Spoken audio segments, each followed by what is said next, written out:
Պարզավոր այդ մարդիկ բոլոր իրենց կյանքի վերջին րոպեները անցկացնելու են ադրբեջանական գերության մեջ, Ադրբեջանի բանտերում։ Հիմա Ռուբեն Վարդանյանին որոշել են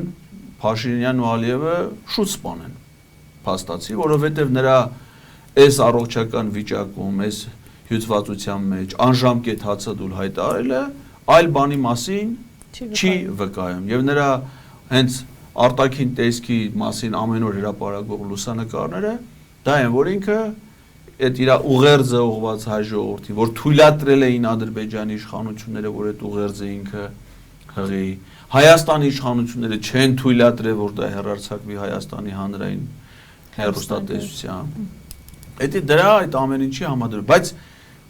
մեկը շուտ, մեկը ուշ, նրանց բոլորի ներկայացված մեղադրանքով բոլորին սպառնում է ցմահ ազատազրկում։ Ցմահ ազատազրկումը այնա, որ մարդը